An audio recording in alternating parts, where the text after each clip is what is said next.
Assalamualaikum anak-anak. Waalaikumsalam Ibu. Apa kabarnya hari ini? Baik Bu. Oke. Sebelum kita mulai pelajaran hari ini, boleh kita buat pimpin doa?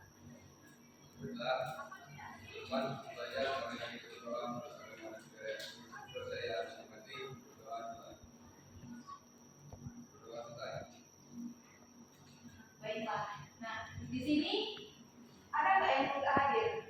Ada Bu. Siapa itu? Reno. Kenapa dia? Sakit. Udah berapa lama?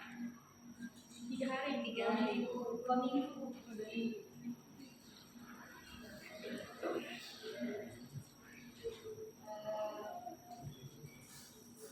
Nah, di sini ada pepatah nih yang mengatakan bahwa tidak ada batasan dalam menuntut ilmu.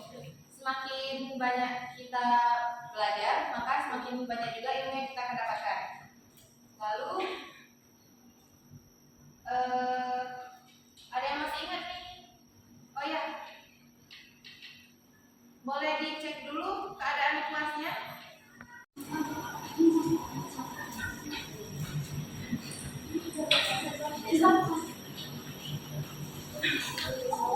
Oke. Nah, gak ada ya kayaknya. Terus, ada yang ingat gak nih materi kita yang minggu lalu? Jadi materi minggu lalu itu terkait bank dan lembaga keuangan non-bank. Jadi bank dan lembaga keuangan non-bank merupakan dua jenis entitas keuangan yang berperan penting dalam sistem keuangan sebuah negara. Adapun perbedaan utama antara bank dan lembaga keuangan non-bank, yang bank itu merupakan institusi keuangan yang mengambil simpanan dari masyarakat dan memberikan pinjaman. Serta bank juga terdiri dari bank komersial, bank investasi, dan bank sentral. Selanjutnya, lembaga keuangan non-bank. Lembaga keuangan ini merupakan institusi keuangan yang tidak menerima simpanan dari masyarakat serta tidak memiliki izin bank. Adapun yang termasuk dalam lembaga keuangan non-bank adalah perusahaan asuransi, dana pensiun, serta perusahaan sekuritasi. Itu Bu materi minggu lalu. Nah, untuk hari ini materi kita tentang keseimbangan pasar. Adapun tujuan pembelajaran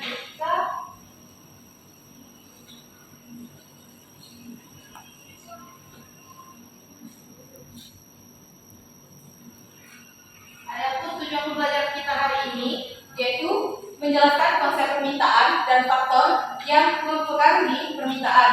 Lalu ada juga menjelaskan konsep penawaran dan faktor-faktor yang mempengaruhi penawaran. Selanjutnya ada yang menjelaskan konsep tentang pasar dan jenis-jenis pasar.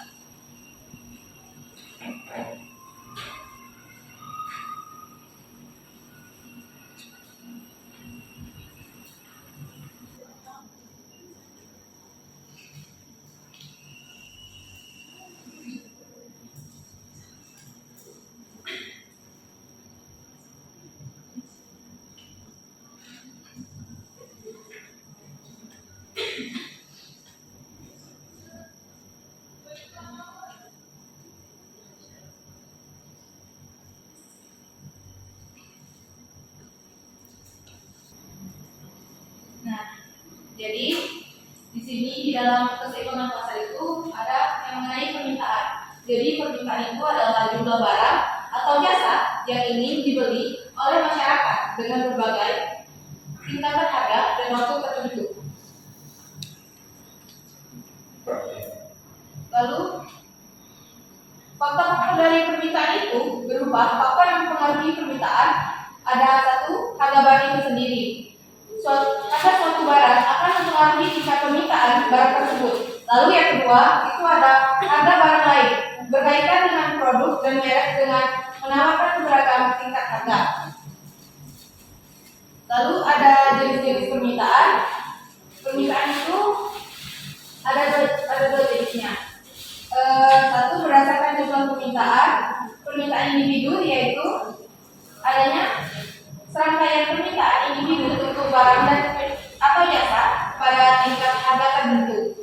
Yang kedua, ada berdasarkan daya belinya. Permintaan efektif yaitu permintaan yang disertai dengan daya beli, kemampuan membeli, dan tindakan pembelian. Nah, adapun hukum dari permintaan itu sendiri ialah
di sini hukum dari permintaan itu, jika harga barang itu naik, maka permintaan akan turun.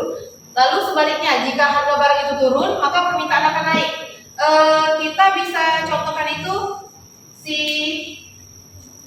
Indah itu memiliki ternak ayam. Lalu Indah akan menjualkan hasil telur ayamnya itu ke pedagang pasar. Tetapi suatu ketika harga telur ayam itu akan mengalami peningkatan harga, maka jumlah yang akan diminta oleh pihak pasar itu akan turun. Maka sebaliknya, jika harga barang itu turun, maka permintaannya akan naik.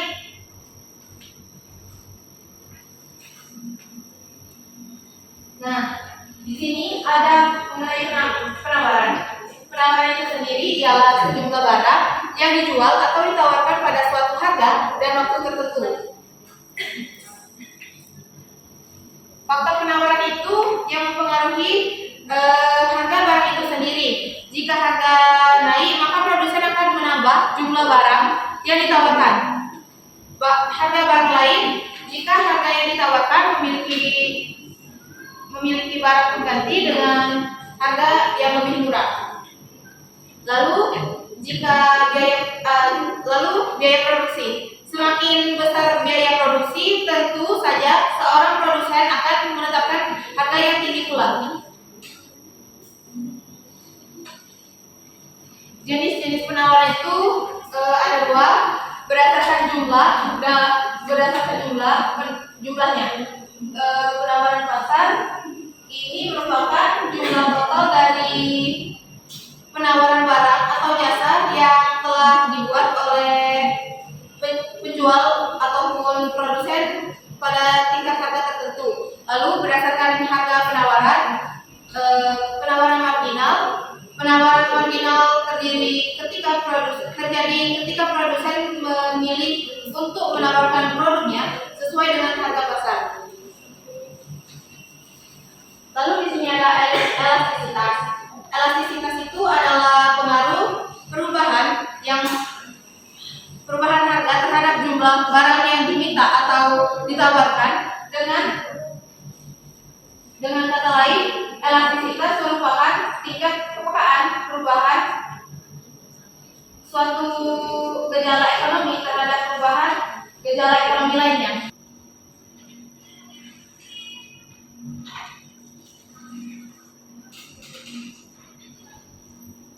Lalu di sini elastisitas itu terbagi menjadi dua, ada elastisitas permintaan dan elastisitas penawaran. Elastisitas permintaan itu adalah pengaruh perubahan harga terhadap besar kecilnya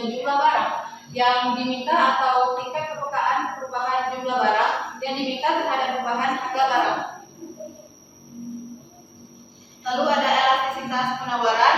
Elastisitas penawaran adalah perubahan harga terhadap besar kecilnya jumlah barang yang ditawarkan atau tingkat kepekaan perubahan jumlah barang yang ditawarkan terhadap perubahan harga barang.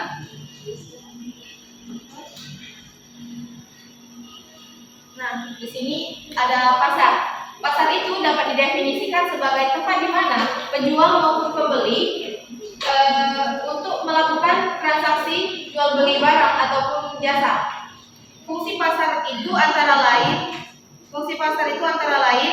sebagai sarana distribusi, lalu sebagai untuk menetapkan harga dan sarana promosi. Pasar menurut strukturnya diklasifikasikan menjadi dua jenis. Ada pasar persaingan sempurna maupun pasar persaingan tidak sempurna.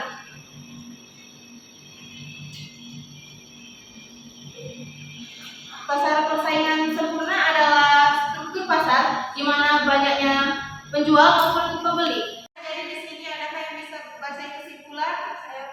Saya Bu. Jadi keseimbangan pasar atau market equilibrium ini akan tercapai jika jumlah produk yang diminta sama dengan jumlah produk yang ditawarkan atau produk yang diminta juga sama dengan produk yang diminta pembeli.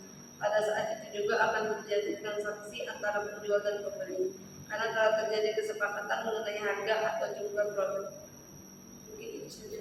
Baik, itu saja materi kita hari ini.